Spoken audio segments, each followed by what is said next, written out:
Halo teman-teman petani semua, hari ini saya sedang panen padi Ciherang yang saya mix dengan padi Inpar 32 di lahan seluas 2200 meter persegi atau sekitar 2 kotak sawah. Sebelum tanam hingga fase generatif, saya rutin menggunakan pupuk Suma SP dan Saka SR ya. Hasilnya ini cukup memuaskan. Biasanya sawah ini hanya menghasilkan 1,5 hingga 1,6 ton saja. Tapi setelah saya terapkan metode pemupukan ini, panen saya meningkat drastis hingga 2,2 ton ya. Mau tahu rahasianya? Simak video ini sampai habis.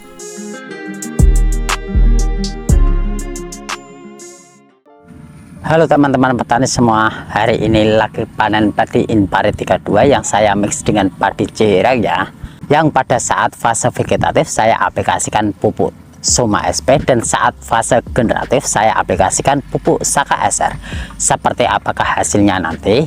Yuk mari kita lihat bersama-sama hasilnya nanti ya. Oke. Kali ini saya ingin berbagi pengalaman saya dalam meningkatkan hasil panen padi dengan metode pemupukan yang saya gunakan. Saya akan menjelaskan secara detail bagaimana cara mengaplikasikan pupuk Suma SP di fase vegetatif dan pupuk Saka SR di fase generatif.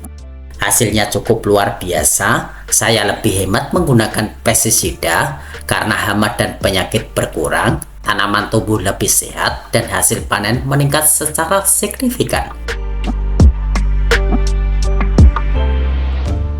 Nah, sebelum masuk ke detail pemupukan, kita harus memahami dulu mengapa pemupukan sangat penting dalam budidaya padi. Nutrisi yang tepat akan memastikan pertumbuhan tanaman yang optimal dari akar hingga bulir padi ya. Pada musim tanam kali ini, saya menggunakan padi varietas Ciherang yang saya mix dengan padi Inpar 32. Kedua varietas ini memiliki potensi hasil cukup tinggi dan cocok untuk sistem tanam yang saya terapkan. Agar pertumbuhan padi maksimal, saya menggunakan pupuk Suma SP di fase vegetatif dan Saka SR di fase generatif. Berikut ini adalah jadwal dan dosis pemupukan yang saya terapkan ya.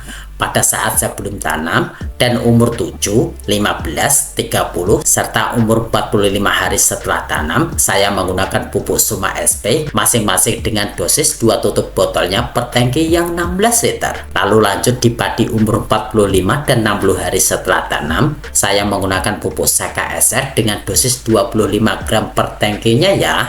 Jadi pada saat padi umur 45 hari, pupuk Suma SP dan Saka SR saya mix saat pengaplikasiannya.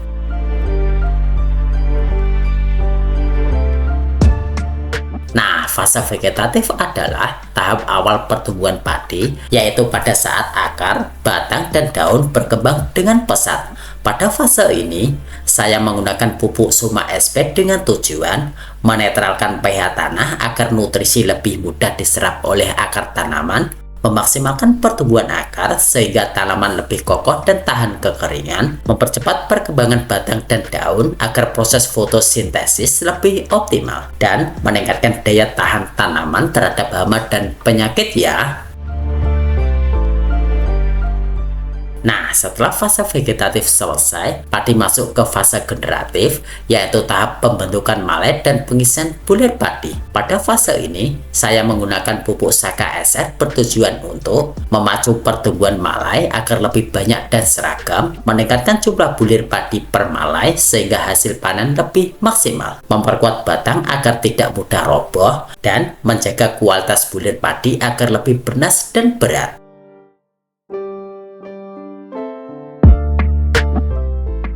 Sekarang, mari kita lihat sama-sama hasil akhirnya dari perlakuan ini ya. Sebelum menggunakan metode ini, sawah saya ini hanya menghasilkan sekitar 1,5 hingga 1,6 ton saja. Ini ya teman-teman, sudah mendapatkan 20 karung. Ini sudah dikombis sekitar separuh ya. Nanti kita lihat saja hasilnya seperti apa. Oke.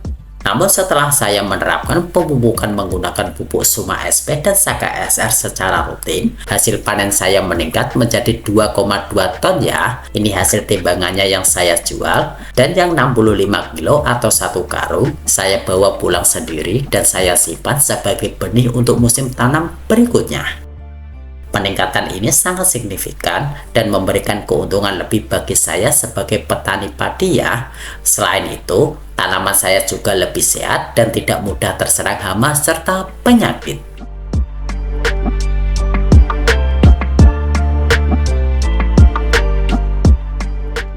Jadi dari pengalaman ini, saya bisa menyimpulkan bahwa kombinasi pupuk Suma SP di fase vegetatif dan pupuk Saka SR di fase generatif sangat efektif untuk meningkatkan hasil panen padi. Jika teman-teman ingin mencoba metode ini, pastikan untuk mengikuti jadwal pemupukan dengan disiplin, menggunakan dosis yang sesuai agar tidak berlebihan, menjaga kebersihan lahan dan mengendalikan hama secara rutin, dan mencatat perkembangan pertumbuhan tanaman agar bisa dipantau secara rutin. Dengan teknik ini, saya berharap semakin banyak petani yang bisa mendapatkan hasil panen lebih baik dan lebih menguntungkan seperti hasil panen saya ini.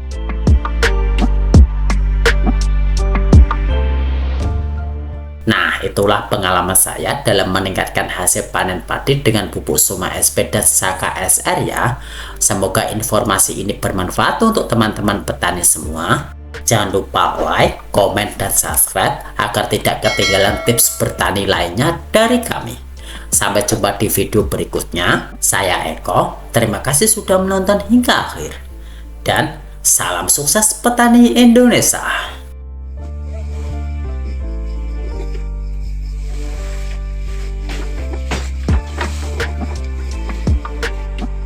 Ya, Bu.